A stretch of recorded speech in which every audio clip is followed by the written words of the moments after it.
O Trilhas da Democracia dá continuidade à série especial de entrevistas do mês da mulher, recebendo a doutora em Serviço Social pela Universidade Federal de Pernambuco, professora da Universidade Federal do Rio Grande do Norte e militante da Articulação de Mulheres Brasileiras, Verônica Ferreira. Verônica, seja muito bem-vindo ao Trilhas da Democracia. É bom lembrar que você participou de um dos primeiros pilotos do programa no final de 2018, logo depois das horripilantes notícias relativas à vitória de Jair Bolsonaro nas eleições daquele ano. Seja muito bem-vindo, Verônica. Obrigada, Marco. Para mim é uma alegria participar do Trilhas da Democracia. Tive a grande alegria de participar das primeiras edições do piloto, né? Num momento muito trágico da nossa história. E fico muito feliz que o Trilhas da Democracia siga trilhando, né? Um caminho importante aí no debate público crítico no nosso país, necessário. Verônica, você se encontra no Prelo, um artigo que trata do processo de expansão, né, do trabalho feminino, ao mesmo tempo da precarização do trabalho das mulheres. E você finaliza esse artigo com a seguinte frase, abre aspas, a luta de classes deve ser feminista e antirracista ou não será, fecha aspas. Eu queria que você explicasse aos nossos ouvintes da Rádio Brasil de Fato, dos nossos espectadores, telespectadores da TV 247, da TVT, o que significa essa expressão, quais são as implicações, com quem você estabelece diálogos que acabaram resultando nessa afirmação, que na verdade é a defesa de um programa de lutas e de transformação. Por favor, Verônica. Então, Marco, agradeço a pergunta e essa afirmação, na verdade, ela me parece uma síntese, e por isso a utilizei, né, uma síntese bastante pertinente, né, do que tem sido toda a trajetória de luta, de afirmação dos movimentos feministas que se fizeram e se forjaram, né, historicamente na batalha para transformar essa ordem, né, que se fizeram historicamente imbricados com os movimentos da classe trabalhadora, né, com a construção do socialismo, enfim. A gente está no mês de março, né, e a história do próprio 8 de março ela está completamente vinculada à luta das mulheres da classe trabalhadora, das mulheres socialistas, né, que criaram esse Dia Internacional de Luta. E, na verdade, essa frase tem sido uma consigna, né, que tem permeado diferentes mobilizações, né, reivindicações, programas hoje dos movimentos sociais, em especial do movimento feminista, do movimento negro e muitos outros que se fazem no enfrentamento ao sistema, né, capitalista, patriarcal e racista. A gente tem ouvido muito, né, a revolução será feminista ou não será, né? Quer dizer, aí, como você disse, é um debate programático. Eu utilizei essa afirmação porque ela tem, para mim, duas implicações fundamentais, né? Implicação é que ela remete a uma compreensão do que é a classe trabalhadora, né? Do que é historicamente a classe trabalhadora e do que é contemporaneamente a classe trabalhadora, né? A classe trabalhadora, como nós temos aprendido e reivindicado, né, no movimento feminista, ela tem dois sexos, né? Ela tem gênero, ela é racializada, isso nos traz também o movimento negro.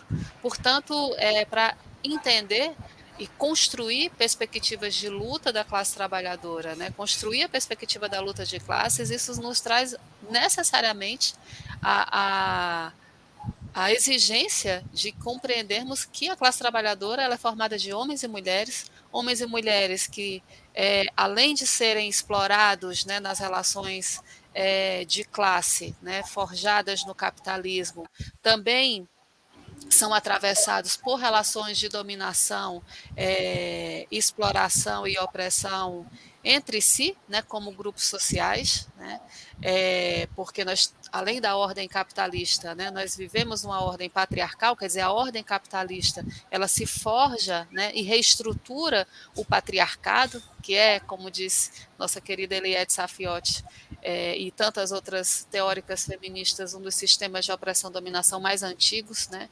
que mantém o poder dos homens sobre as mulheres em diferentes níveis, né, e dimensões da vida, e o capitalismo reestrutura esse poder dos homens como parte do seu mecanismo de reprodução.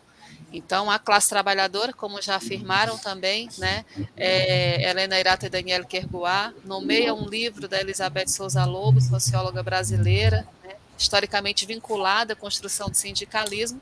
A classe trabalhadora ela tem dois sexos, né, ela tem gênero, portanto, ela é atravessada, né,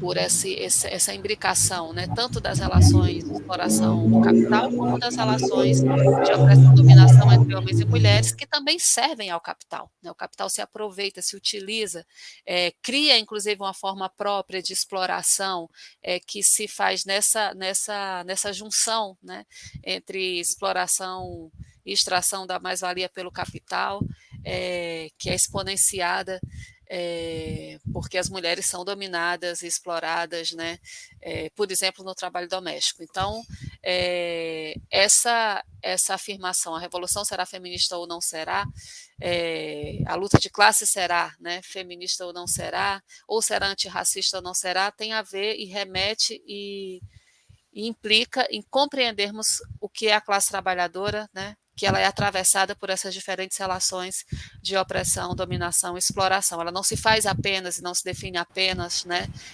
na relação de exploração pelo capital, mas também ela é formada por sujeitos concretos, né, encarnados, né, encarnadas, que vivem e padecem outras formas de opressão, dominação e exploração, que também devem ser vistas e também devem ser enfrentadas.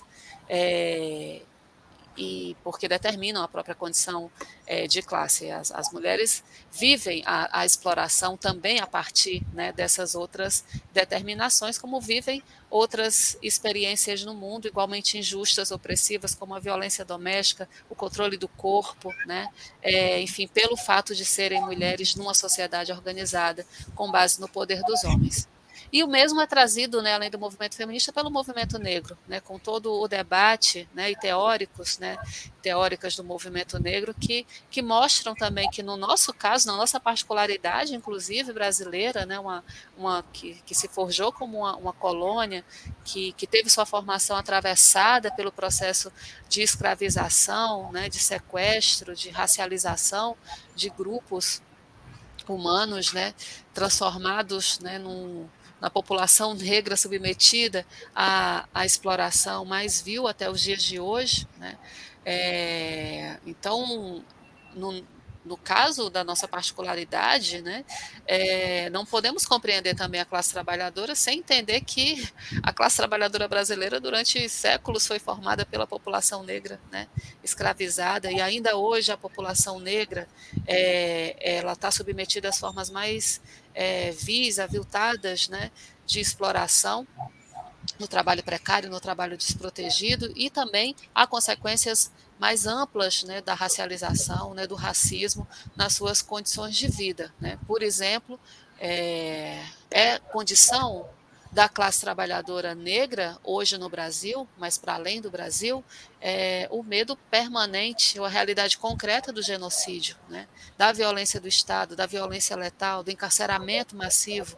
Essas são condições, né, de vida, são condições que afetam a classe trabalhadora negra e que, portanto, são questões e problemas que dizem respeito à sua condição de classe, né, e dizem respeito à condição da classe trabalhadora.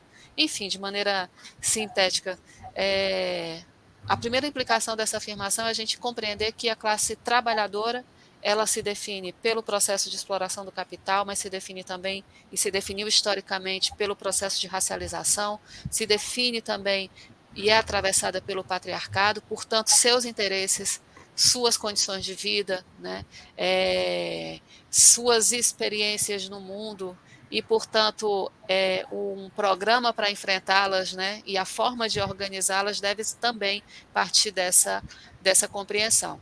Essa é a primeira implicação. E a segunda é programática, como você já disse. Se nós entendemos que a classe trabalhadora é atravessada por essa imbricação de relações sociais e de determinações que definem as condições de vida, portanto, vão definir o que nos mobiliza e vão exigir que programaticamente o nosso programa de enfrentamento, né, a esse sistema necessariamente incorpore não só a transformação da relação de exploração pelo capital, mas necessariamente, até para transformá-la, é preciso incorporar, né, e abranger a transformação do patriarcado, quer dizer, a superação do patriarcado, a superação do racismo, quer dizer, afirmar a luta de classe será feminista ou não será, implica dizer que ou nós dialogamos e entendemos quem são os sujeitos concretos da classe trabalhadora, suas experiências e, portanto, seus anseios, né?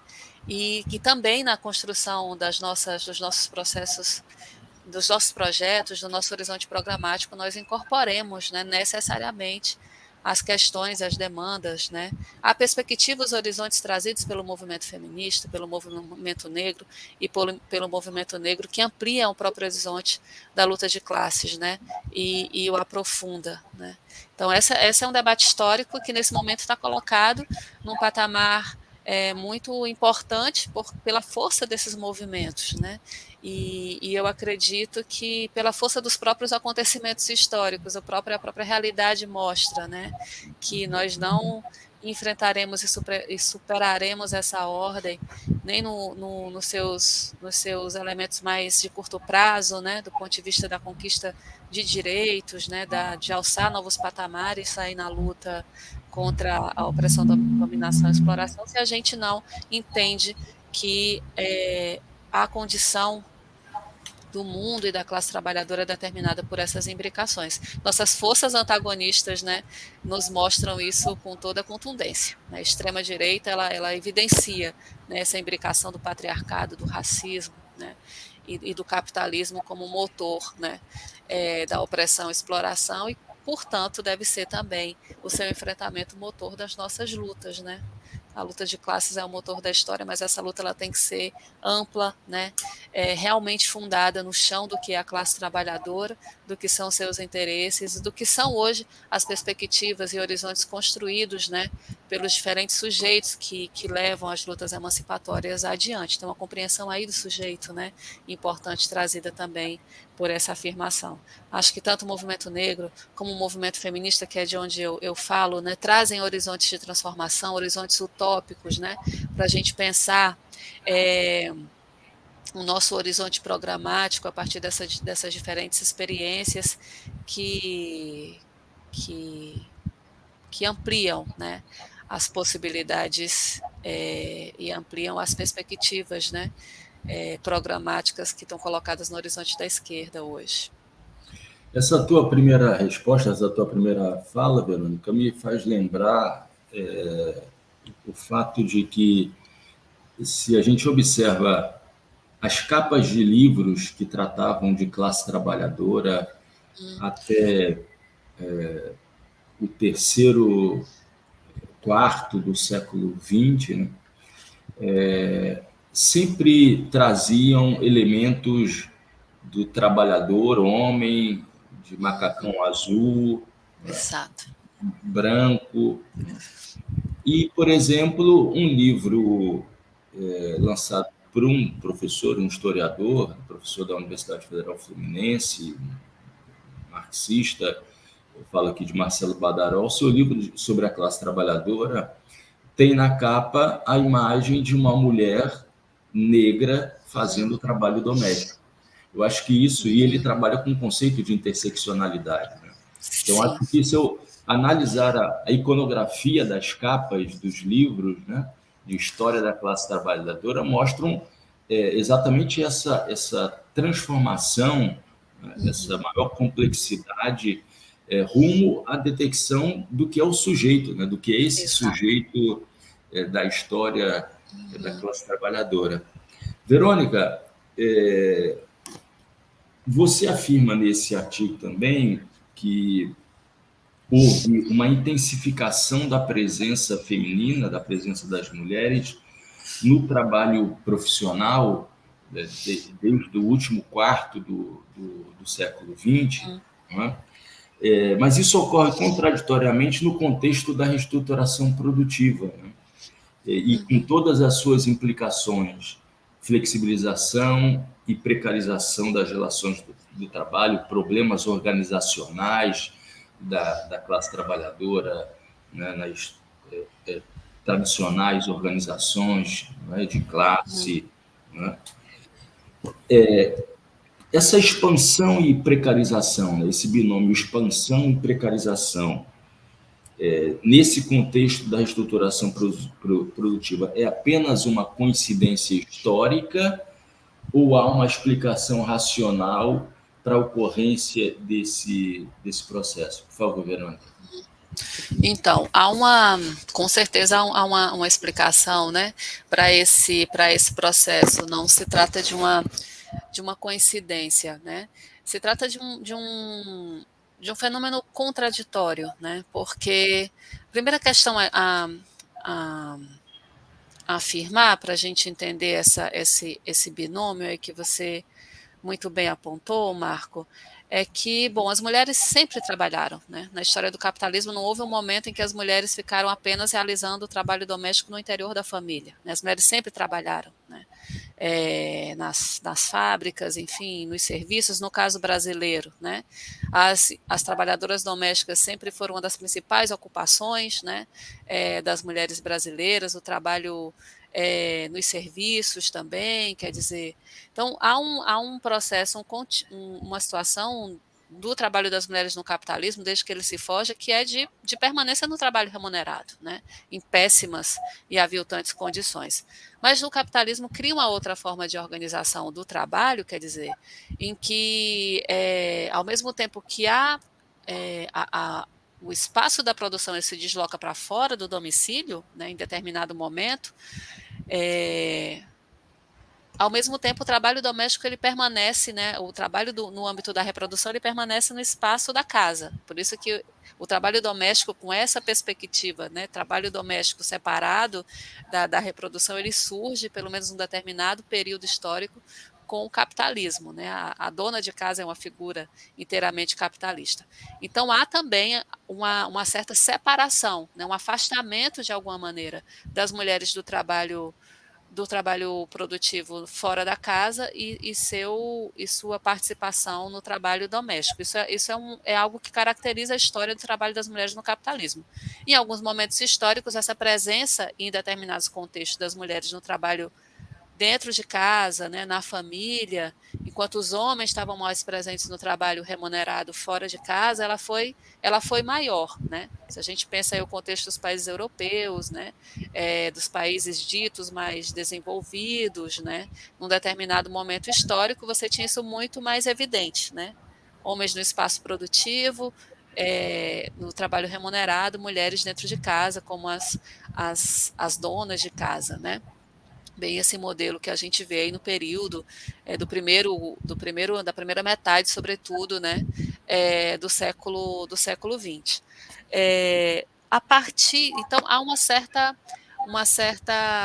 certo retraimento, né, nesses contextos, especialmente da presença das mulheres no trabalho remunerado produtivo, quer dizer, no espaço aí da fábrica, da produção, enfim, né, o que não foi necessariamente uma realidade de contextos como o nosso, né? Em que o trabalho sempre foi precário, portanto as mulheres sempre tiveram muito presentes, tanto no trabalho doméstico, como no trabalho da agricultura, enfim, nos serviços, como eu já falei. Ainda assim, sobretudo nesses contextos, né, dos países capitalistas mais desenvolvidos, que vivenciaram um certo pleno emprego num determinado momento, né, o welfare state, esse arranjo ficou mais definido, e mesmo no nosso caso, do Brasil, na segunda metade do século XX, há um processo de maior expansão, né, da presença das mulheres no trabalho remunerado. sobretudo nesses contextos, isso é mais forte, mas também no contexto brasileiro se verifica uma maior presença, né, das mulheres no trabalho remunerado, né, especialmente no setor de serviços. E aí é um aspecto contraditório, né? Não é uma coincidência. Não é uma coincidência porque essa entrada mais massiva das mulheres, né, no trabalho remunerado, ela se dá num contexto de já deterioração das condições do trabalho, né, da sua desterritorialização, da reestruturação produtiva, da expansão dos serviços, da expansão da precariedade. Então, esse processo de reestruturação produtiva é o que a gente tem demonstrado com muito mais evidência, e os estudos, né, do mundo do trabalho têm demonstrado, ele foi acompanhado, né, foi uma tendência desse processo pela busca da força de trabalho mais vulnerabilizada, por dizer assim. Então, o capital vai em busca das mulheres, o capital vai em busca da população migrante, da população racializada, para fins de ampliação da exploração. Então, Da, não há uma da coincidência, né? da população infantil, de A crianças, população adolescentes. infantil, exatamente. Esses elementos de diferenciação da classe que a gente apontou na questão anterior, eles são acionados mais uma vez, né, com toda a sua força, pelo capital para fins de expandir a exploração. Um aspecto contraditório é que isso também coincide, mas não é coincidência, né? Isso também é acompanhado por um momento de construção e fortalecimento das reivindicações do movimento feminista, né? E reivindicação no sentido da possibilidade das mulheres terem acesso à sua autonomia econômica, participando também com com melhores condições e mais igualdade do mercado de trabalho, né? Quer dizer, até os anos 60, 70, por exemplo, né, ou ainda hoje, né, mas nesse contexto era muito mais difícil para as mulheres terem acesso a determinadas profissões, né, consideradas ainda nichos masculinos. Então há um momento de também busca das próprias mulheres pela força também que os movimentos feministas vão conquistando, pela mudança aí no padrão, nos modos de vida, as mulheres passam a pressionar também mais o mercado de trabalho. Então, há uma contradição aí, né? A afirmação necessária e da qual a gente não abre mão, né, de participação no mundo do trabalho em igualdade de condições, né, tendo acesso a diferentes campos aí das especializações, né, das profissões, ela se faz num contexto em que o capitalismo está precarizando e utilizando esses elementos de diferenciação para fins de exponenciação da exploração do trabalho. Quer dizer, é uma contradição, né? E é importante a gente apontar essa contradição e assumir essa contradição como uma contradição necessária para elevar o patamar da nossa luta.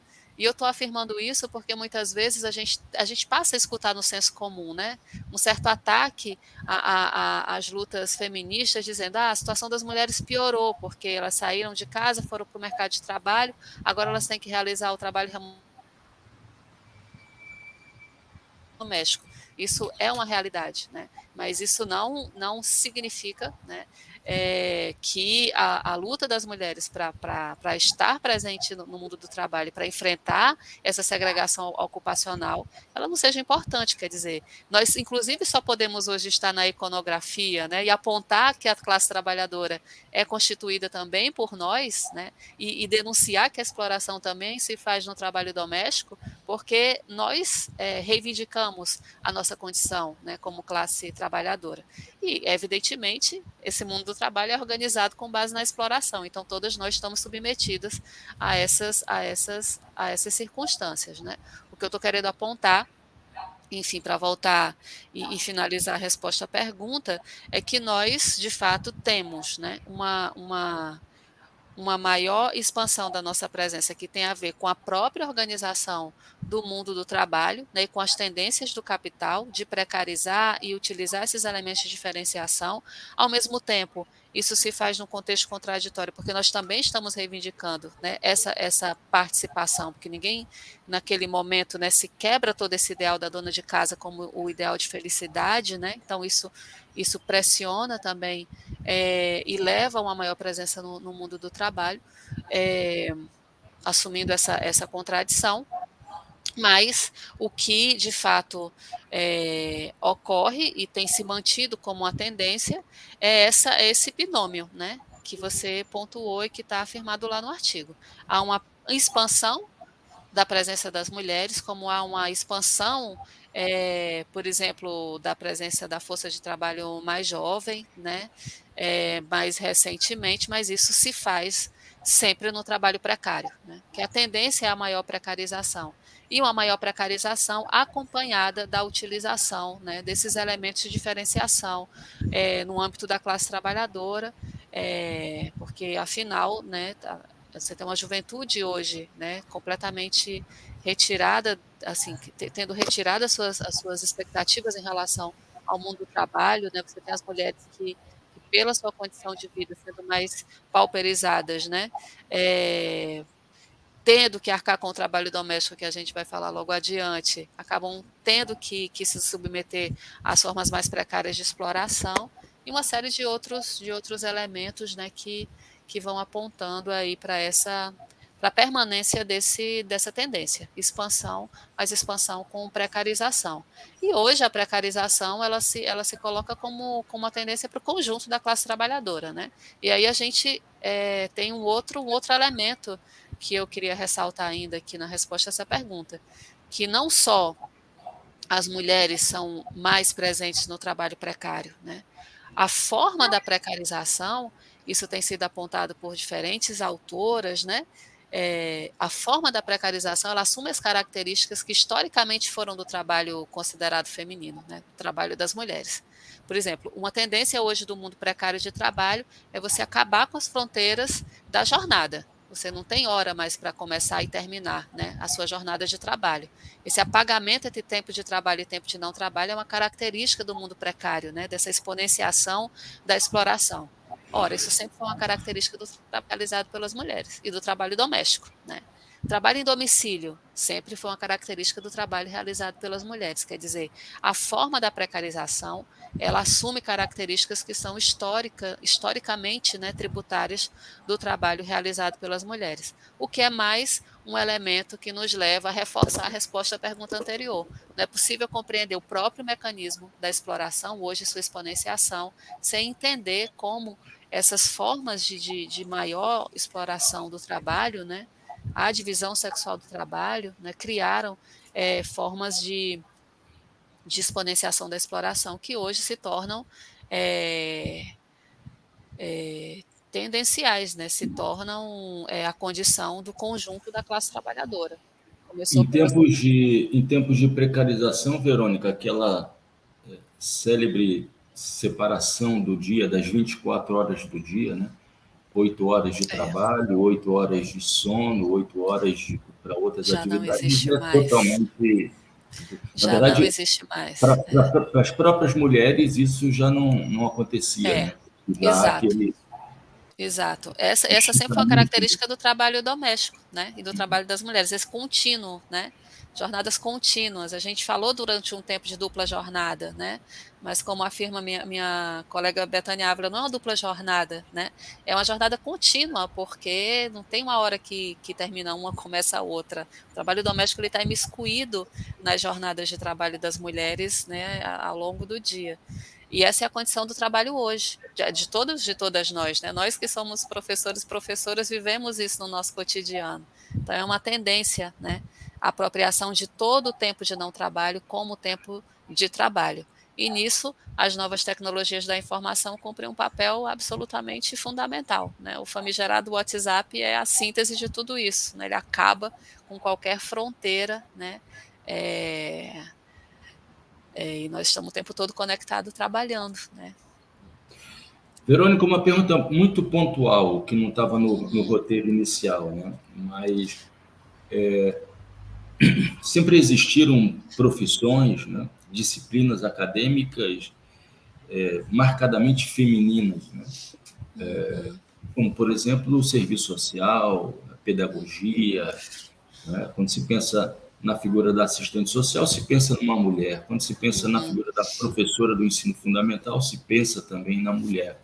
Uhum. Só que o que acontece, o que vem acontecendo, é uma expansão da quantidade de mulheres nas áreas de pesquisa científica, de pesquisa acadêmica. Você deve saber melhor do que eu os Uhum. percentuais, né, sobre o Uhum. crescimento impressionante Uhum. do número de mulheres em várias áreas acadêmicas, né, e que eu não sei se já houve uma superação do número de mulheres em relação ao número de homens fazendo pesquisa, fazendo ciência no Brasil.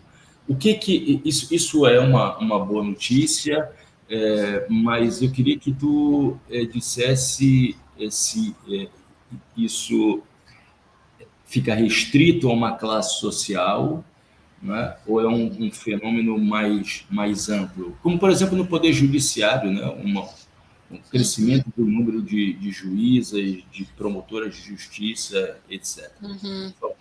Sim, é super importante pontuar isso, Marco. De fato, a gente tem uma tendência de crescimento, né? Isso que eu pontuava antes, né? Essa, essa pressão pela ruptura, né, da segregação ocupacional, né, por sexo, por gênero, ela de fato tem implicado em resultados, né, aí de um processo que tem pelo menos umas 4 décadas, né, se a gente pensar a realidade brasileira. Então, a expansão das mulheres na área jurídica, né, da presença das mulheres na área jurídica, nas engenharias, né, nas áreas consideradas, nas tecnologias, por exemplo, né, da informação, ela tem sido um fenômeno importante. De fato, tem se configurado como uma tendência. Há uma tendência de expansão. Não chega ainda a uma superação, né? Especialmente em alguns nichos, ainda há uma forte, né, segregação ocupacional. E há também uma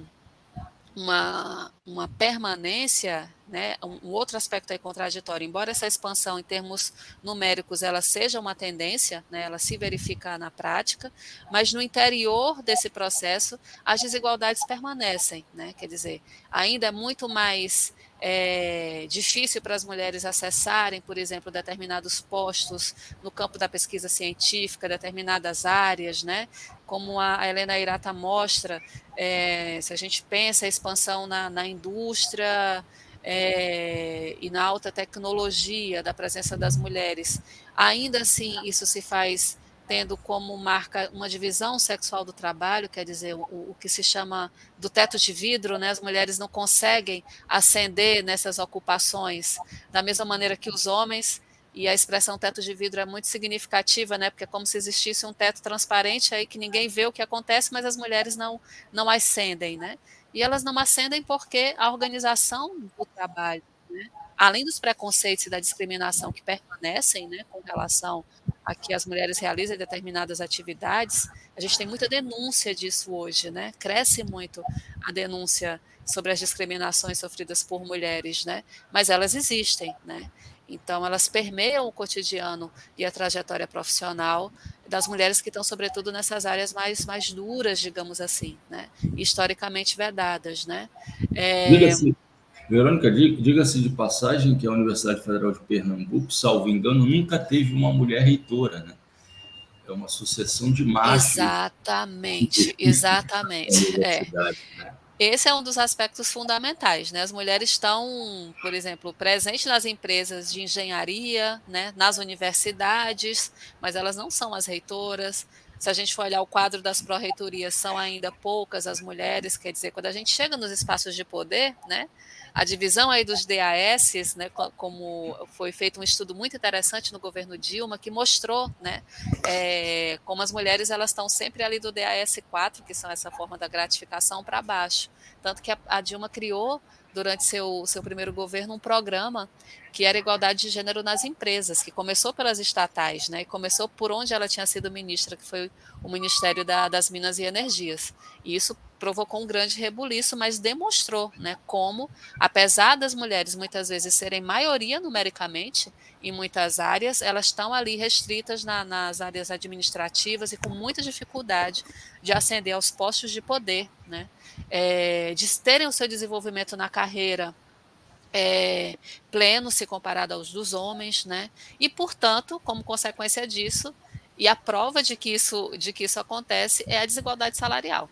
As mulheres têm, pelo menos, ainda hoje se mantém, ganham em média 20% menos, né, do que os homens, e isso acontece em todas as diferentes áreas, do mais precário às funções melhor remuneradas, né, com mais direitos, estabilidade, por exemplo, no emprego público. Isso Mas acontece pela organização. Diga. permita-me fazer só uma ressalva. Quer dizer, a UFPE, a Universidade Federal de Pernambuco, nunca teve uma reitora, né, mulher, mas acaba de eleger como vice-diretora da tradicional Faculdade de Direito do Recife, a primeira faculdade de Direito do Brasil, Exatamente. uma mulher trans, né? Uma professora Exatamente. trans. Absolutamente uma conquista histórica, né? E uma conquista histórica que vem desse conjunto de mobilizações, né? Quer dizer, é muito importante a gente entender como a força dos movimentos, das questões, das causas, ela pressiona e ela transforma as instituições, né? Elas, inclusive, aceleram determinados processos. E é interessante você trazer isso, porque uma universidade que nunca teve uma reitora, né, tem uma vice-diretora, uma mulher trans aí numa faculdade super, né, super tradicional. Então, acho que são esses movimentos aí que vão dando também as possibilidades da gente avançar. Mas eu falava dessas permanências, né? Quer dizer, desigualdade salarial. Se a gente for olhar aí a trajetória das carreiras na UFPE, nas universidades, a gente vai ver que é muito mais difícil manter os índices de produtividade, né? Para as pesquisadoras, para as cientistas, do que para os cientistas, né? Na pandemia saiu um estudo muito interessante, mostrando como a produtividade dos homens foi muito maior do que a das mulheres, né? Na verdade, a das mulheres teve uma queda, enquanto a dos homens teve um aumento, né? Quer dizer, as mulheres ficaram em casa e o trabalho doméstico sendo uma pressão, o cuidado dos filhos, enquanto os homens estavam liberados, né, dessa ocupação. Ainda hoje são mais liberados, né, dessa ocupação, embora seja notável que a gente tem Um, mudanças um também outro, nesse sentido. um outro exemplo, Verônica, é que se você for comparar a utilização, né, o acesso a bolsas no exterior, né? Bolsas de Exato, doutorado, pós-doutorado no exterior, há uma presença muito maior masculina do que feminina, porque é exato, muito mais fácil para o homem se ausentar do seu país do que a mulher, que já tem exatamente, os filhos exatamente, para cuidar, etc. é, Verônica, exatamente. eu queria avançar agora para a discussão sobre o trabalho doméstico e de cuidados, que também está presente nesse seu artigo, né? O que se mantém da nossa estrutura patriarcal nesse trabalho doméstico de cuidados, na exploração do trabalho das mulheres, o que se mantém da nossa estrutura patriarcal nessa incessante exploração do trabalho das mulheres, o que há de novo a partir dos processos de reestruturação produtiva e, por fim, como no período pandêmico os níveis de exploração do trabalho doméstico e de cuidados cresceu, né? Se inflou. Por favor, Verônica. Então, a gente, nós temos todas essas desigualdades que a gente estava pontuando ontem, elas têm uma determinação que permanece, né, que é o fato do trabalho doméstico, né, do trabalho de cuidados, do trabalho que é absolutamente imprescindível, né, para a sustentabilidade da vida humana, né, para a manutenção da vida social, ele ainda ser realizado, né, ser atribuído e realizado majoritariamente pelas mulheres. E aí eu queria reforçar esses dois verbos aí, né?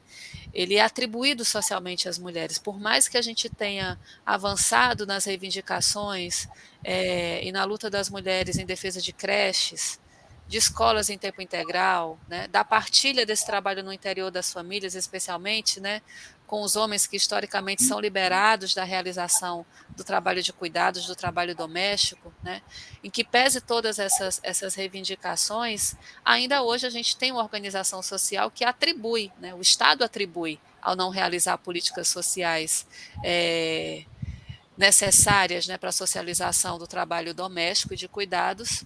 Por exemplo, a gente tem 21% apenas das crianças brasileiras de 0 a 3 anos com acesso a creches públicas, né? Isso não muda, é um patamar que no máximo foi a 25%, né? Durante o governo Dilma, que criou um programa para incentivar a construção de creches. Mas veja, é um patamar que se mantém, né? Ou seja, não há uma socialização, não há uma partilha do trabalho doméstico e de cuidados que deveria, né, ser partilhado no interior da família, isso não existe ainda hoje, e não há também a sua socialização do ponto de vista da realização de políticas públicas pelo Estado. A gente tem creches num nível ínfimo, né? A gente não tem escolas em tempo integral, embora tenha avançado mais recentemente em alguns estados do país, né? Mas de maneira geral, a gente não tem uma realidade de oferta de escolas em tempo integral, né? Para a socialização das crianças e para liberar o tempo, né? Das famílias, das mulheres para o mercado de trabalho, né? Para desonerá-las desse encargo. E a gente não tem outras políticas que são igualmente importantes para a reprodução social, né? E para também liberar e reduzir essa atribuição às mulheres do trabalho doméstico. Por exemplo, restaurantes populares, né? Lavanderias coletivas, todos esses são equipamentos possíveis e reivindicados historicamente pelo movimento feminista, pelas mulheres da classe trabalhadora, e que são ainda quase inexistentes na realidade do nosso país. Serviços para cuidados com idosos, então, que é uma tendência, né, de serem cada vez mais necessários em função dos processos de envelhecimento populacional, isso aí a gente nem ouve falar, né? Então, o que se mantém? Se mantém uma organização, né, dessa divisão do trabalho, da divisão sexual do trabalho, que segue encarregando e onerando as mulheres, né, pela realização desse trabalho, né? Nas famílias pouca coisa mudou. A gente vê uma maior participação, né, dos homens, isso tem indícios na realidade de que isso acontece, mas esses indícios na realidade, né, dos pais que passam a cuidar dos filhos, né, como é seu caso, Marco, de partilha, né, no interior da família de algumas responsabilidades, esses indícios eles ainda não se traduzem em tendências, né? Se a gente olha os dados, por exemplo, do IBGE, a gente vai ver as séries históricas dos últimos 20 anos. Se mantém lá aquelas 20 horas que a gente já decorou, né? A jornada das mulheres, 20 horas nos afazeres domésticos, a dos homens, 9 horas. Isso na realidade brasileira. Mas se a gente olha os estudos da França, em 20 anos não se altera nem uma hora essa divisão, né, do trabalho entre homens e mulheres no interior das famílias. Quer dizer, a gente tem uma permanência, né, aquilo que permanece uma organização absolutamente injusta e desigual do trabalho doméstico, né? E a pandemia evidenciou, escancarou isso, né?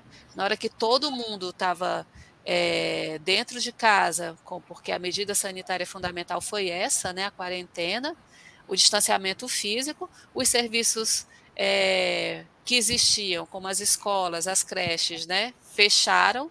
Então, as crianças também estão ali, o trabalho é realizado dentro de casa, para quem pôde, né, se manter trabalhando dentro de casa, isso não foi a realidade de todo mundo. A gente vê aí a explosão da sobrecarga com o trabalho doméstico, mas uma explosão e de cuidados. Uma explosão que não atingiu igualmente homens e mulheres, né? E não atingiu igualmente as pessoas que estavam dentro de casa em quarentena. Atingiu, sobretudo, as mulheres, que são aquelas que são cobradas, né? Permanentemente pela realização dessas tarefas, né? E os dados traduzem isso, aquilo que a gente estava falando antes, né? Quem foi mais afetada na sua produtividade, do ponto de vista da ciência, foram as mulheres. Quando a gente via as lives, a gente via isso, né? As mulheres ali tendo que se virar para participar de um debate, de uma banca, de uma aula, tendo as crianças ali por perto. Mas, e demandando. Mas isso que a que a pandemia mostrou, quer dizer, na hora que todo mundo vai trabalhar em casa e aí a gente faz esse arranjo, né, com as câmeras, aparece o trabalho doméstico, aparece a demanda com as crianças, né? Mas isso que apareceu na pandemia, quando a gente leva o trabalho, né, e a nossa casa vira o ambiente público, isso já acompanha o cotidiano das mulheres. O cotidiano das mulheres é de, sobretudo para aquelas que têm filhos, filhas pequenos, é se virar, né, e enfrentar essa difícil, né, é, irreconciliável, né, demanda das duas esferas de trabalho, né. Então, há ainda, para responder a sua pergunta, o que permanece? Permanece, e isso é uma das estruturas patriarcais que mais insistem, né, em não se transformar. A divisão injusta do trabalho doméstico e de cuidados. Ainda hoje pesa sobre as mulheres, é reivindicado das mulheres, gera ônus na trajetória das mulheres, né? Gera maior cansaço, tira tempo da vida, né, para dedicação a outras tarefas, impede, por exemplo, o acesso a viver um doutorado no exterior, porque aí você tem que pensar todo o arranjo, né, de como levar os filhos. E do ponto de vista subjetivo também, eu sempre pontuo isso, esse elemento da subjetividade. É muito mais difícil para nós mulheres lidarmos, porque a gente foi socializada com essa atribuição do cuidado, né? A gente existe para prestar o cuidado do ponto de vista dessa ideologia, dessa organização social dominante, né, patriarcal. A gente sente culpa quando a gente não cuida, né? A gente sente culpa quando tem uma pia cheia de pratos. Os homens dificilmente vão sentir isso, porque não foram socializados, né, para sentirem essa pressão, né, interior que é reiterada, né? As nossas trajetórias, né, profissionais vão sendo alteradas a partir disso. Quer dizer, eu estou chegando aí numa idade que já tive que alterar minha trajetória profissional, porque já estou pensando como vai ser o cuidado dos meus pais, né, das minhas mães. Então, veja como esse peso da demanda do cuidado, num contexto de ausência de serviços, que é outra permanência, ele nos onera, né? Então, eu diria, Marco, que o que permanece é isso. Um modelo em que são as mulheres as responsabilizadas, apesar dos sinais de mudança que existem, que são reais e que a gente tem que fortalecer, né? E exigir mais. Esses sinais de mudança que estão mais nos arranjos, né? Nos arranjos afetivo-conjugais do que propriamente do ponto de vista das mudanças em termos de ação do Estado, né? Do ponto de vista do Estado, a gente tem pouca ampliação, né, de serviços, há mais pressão, mas se traduz concretamente em pouca ampliação de serviços como os que eu pontuei. Então, esse modelo de resolver a demanda por cuidado e o trabalho doméstico sempre no âmbito da família, né? E no âmbito da família isso vai sempre pesar, né, para as mulheres da família, né? E gera uma série de demandas que vão cada vez se tornando mais complexas, né? A demanda, por exemplo, do cuidado no envelhecimento, a demanda são desafios muito grandes que precisam ser vistos, né? Para uma parte das mulheres, né, isso se resolve externalizando esse tipo de demanda com a contratação dos serviços, né? Sobretudo uma creche paga ou o que é um modelo mais tipicamente brasileiro, com a contratação das trabalhadoras domésticas, né? Então, ainda há uma resolução pela Nesse, contratação. nesse ponto, Verônica, eu te convidaria a fazer uma reflexão. A gente está chegando ao final do Dia da Democracia, temos 10 minutos aí pela frente. Eu te convidaria a fazer uma reflexão sobre a importância da aprovação da legislação de 2015 sobre trabalho doméstico, também sobre as reações por parte dessa classe média, né? E qual foi a cota de contribuição no sentimento de raiva, de ódio da classe média em relação ao PT, aos governos petistas, né? Por conta da aprovação dessa lei. E quais são as tuas expectativas em relação ao governo Lula 3, nesse campo do trabalho doméstico? Né? Porque você aponta nesse artigo também que durante os governos Lula e Dilma, governo Lula 1 e 2, governo Dilma 1,5, né? Que houve uma expansão da inserção da mulher no mercado de trabalho, quer dizer, a tendência que você havia apontado antes para outros países, mas também uma expansão muito forte do trabalho precário, mais forte do trabalho precário do que do emprego formal, né? Então, a importância da lei de 2015, de que maneira, né, qual foi a cota de contribuição no sentimento de ódio, de raiva que se construiu dentro da classe média, e as suas expectativas, para finalizar, as suas expectativas em relação ao governo Lula 3, nesse campo do trabalho doméstico, de maneira mais ampla, no trabalho das mulheres. Quer dizer, Lula, uma das primeiras defesas que Lula fez no seu mandato foi a luta pela igualdade salarial entre homens e mulheres. Né? Por favor, Verão. Então, Marco, a conquista, né, da expansão de direitos pelas trabalhadoras domésticas, com a emenda constitucional 72, né, e a regulamentação em 2015, acho que foi um dos grandes marcos assim na nossa história. Uma das grandes conquistas e exatamente por isso provocou tanta reação e tanto ódio, né, das classes médias. Eu lembro que naquele momento até a gente fez uma discussão, eu era sua aluna na disciplina, e os sinais de golpe nem sequer estavam no ar, mas a gente havia ali naquela reação das classes médias à conquista de direitos para as trabalhadoras domésticas, sinais de que algo não havia realmente nada bem, né? Mas, enfim, a conquista da regulamentação, né, dos direitos que foram expandidos com a Constitucional, foi absolutamente importante, né? E eu diria que a principal reação das classes médias, ela se deu porque um dos direitos que foram regulamentados foi a jornada de trabalho. Quer dizer, tinha custos do ponto de vista financeiros, né? Pagar o FGTS que se tornou obrigatório, né? A previdência social que já era um direito, mas aí tem mais mecanismos, né? Com a criação das possibilidades de fazer de fato tornar esse direito efetivo, mas a grande questão e a grande reação ali foi com a regulamentação da jornada, quer dizer, imaginar que uma categoria de trabalhadoras não tinha sua jornada regulamentada. Então foi esse limite na exploração que provocou a maior reação, né, das classes médias, né, e de setores das elites, né, quer dizer, como é que eu não vou explorar essa trabalhadora doméstica, tê-la disponível 24 horas por dia? Então essa foi, para mim, o grande marco, né? E eu não tenho dúvida de que as nossas classes médias, né, a classe média brasileira, ela tem tendências golpistas históricas, né? Elas são, como diria o Iane, sempre massas, né, a serem manobradas aí para fins de interesses golpistas. Eu não tenho dúvida que foi o ódio, né, o ódio de classe, o ódio racista, o ódio misógino que elas expressaram na medida em que tiveram questionado esse privilégio de dispor de uma trabalhadora doméstica irrestritamente, né, uma jornada não regulamentada. Eu tenho certeza que esse foi o ódio mais acionado para fins de fortalecer aí o golpe. Não é à toa que a gente viu, né, como essa reação era expressa, né, expressa mesmo por determinados setores.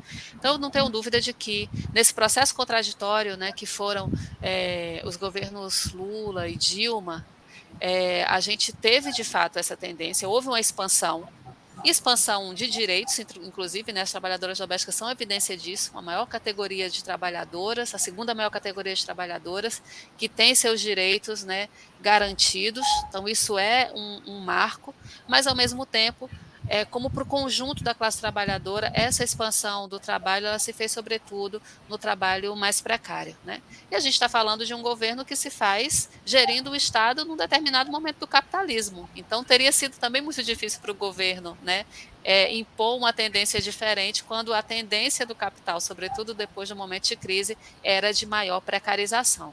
Acho que, com toda essa tendência que se impunha naquele momento, a gente teve, no período desses governos, alguns marcos que foram importantes, né, no sentido de de frear esse processo de precarização e avançar. E as trabalhadoras domésticas, a garantia e a regulamentação dos direitos das trabalhadoras domésticas foi um desses passos, né? Uma regulamentação que também foi controversa, porque conteve também muitos elementos de precarização. Então, eu diria que dentro dessa tendência, a gente teve naquele momento dos governos Lula e Dilma tentativas de frear e efetivamente freios, né, exploração, que não era só desse momento de precarização. No caso das trabalhadoras domésticas, era uma exploração que acompanhou a nossa formação social. Né? Eu acho que o trabalho doméstico é a síntese do que nós temos, né, de exploração de classe racial, né, de gênero. Então, essa conquista foi um marco muito importante nesse sentido. Né? E não à Nos dá toa gerou tanta repercussão. Né? o E trabalho já passa... doméstico. O trabalho doméstico no Brasil nos dá vários exemplos de exploração da mais-valia relativa Vários. e absoluta, né? É possível dar uma Completamente, rede Marco. mais, só com os exemplos de trabalho Completamente. doméstico. A gente pode entender, né, a exploração nesses elementos a partir do trabalho doméstico, entender nossa formação, né, a partir desses elementos. Minha colega Rivane Arantes, ela fez a dissertação dela justamente mostrando como a disputa pelos direitos das trabalhadoras domésticas se colocou no coração aí, né, do processo do golpe e suas reações. Enfim, mas eu diria que se a gente teve esses elementos de contradição, né, nos governos Lula e Dilma, uma tendência enorme de precarização, de devastação de direitos, e a gente, nesse contexto, a gente consegue, né, impor uma medida como essa, né, regulamentação dos direitos das trabalhadoras domésticas, a gente teve, então, portanto, contradições muito, muito importantes. No governo Bolsonaro, a gente teve a perfeita coerência do capital, patriarcal e racista, né? Um programa de extrema-direita de pura devastação. Então, uma tendência de precarização, ele só acirrou essa tendência, né?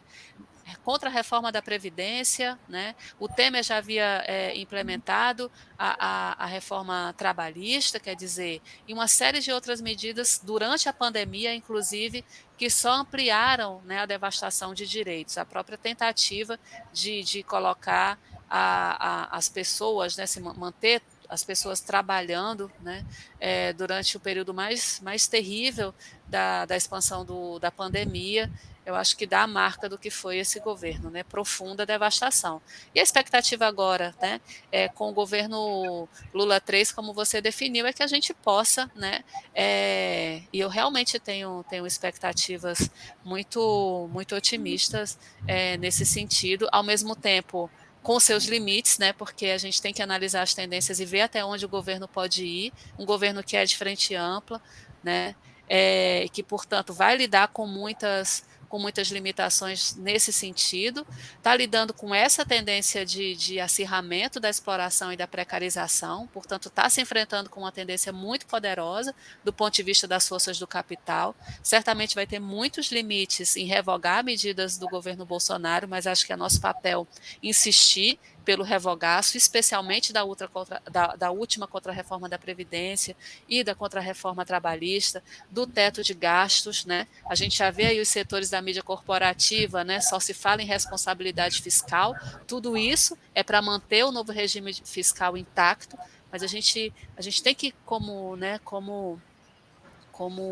parte do nosso compromisso, né, com esse processo, seguir fazendo essa denúncia crítica para criar as condições para que o governo possa operar e avançar o máximo possível num cenário que é absolutamente de tendência regressiva. Né? Acho que o anúncio, por exemplo, como você citou, do que Lula fez sobre a igualdade salarial entre homens e mulheres, ele é absolutamente importante, ele já mostra como a questão, o reconhecimento, né, que a classe trabalhadora tem 2 sexos e está submetida a essas desigualdades, é parte do programa do governo. Então, acho que é absolutamente importante essa afirmação, ao mesmo tempo que a gente precisa entender que essa igualdade salarial ela é restrita a quem está na formalidade, né?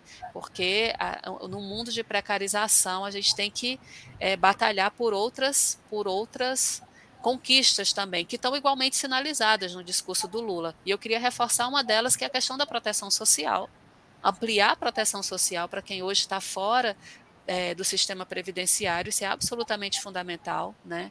Acho que tão importante quanto a medida da igualdade salarial é o anúncio do ponto de vista da ampliação da proteção social, né?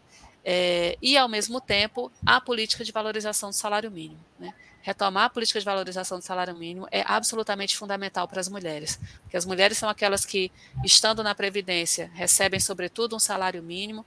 Nos postos mais precários de trabalho, a elevação do salário mínimo as atinge. Então, eu destacaria que, do conjunto das medidas, essas 3 são absolutamente fundamentais. Além do que eu já falei da expansão dos serviços para socializar o trabalho doméstico e de cuidado, gente. A gente precisa avançar em creche, escola em tempo integral e outras políticas, e para isso o papel do governo federal em iniciar um processo de estruturação, investir nesse sentido, vai ser absolutamente fundamental.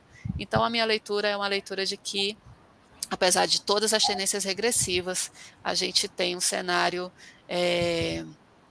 importantíssimo e anúncios e perspectivas importantíssimas para as mulheres feitas pelo governo Lula III. Portanto, acho que nós vamos ter um período de contradições, e as contradições são o que nos permite avançar.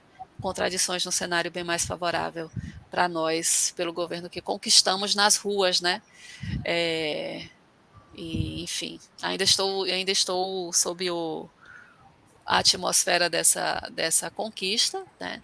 Mas com a leitura realmente que tem que ser muito, muito pé no chão, de que são limites grandes que vão ser enfrentados, sistêmicos e do ponto de vista do interior do próprio governo, mas acho que do ponto de vista programático e do que está anunciado, são medidas importantes. E cabe a nós criar as condições históricas de mobilização para que o governo possa avançar o máximo que puder.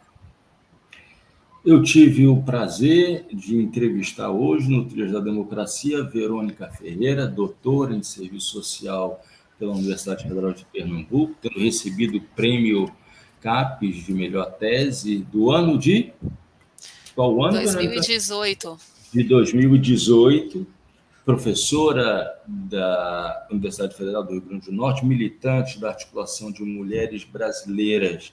Muito obrigado, Verônica, boa sorte na UFRN, e na próxima semana a terceira entrevista especial dedicada ao mês das mulheres, com a moçambicana Graça Samo, que durante quase uma década, não é, Verônica, esteve à frente da Marcha Mundial das Mulheres. Até lá!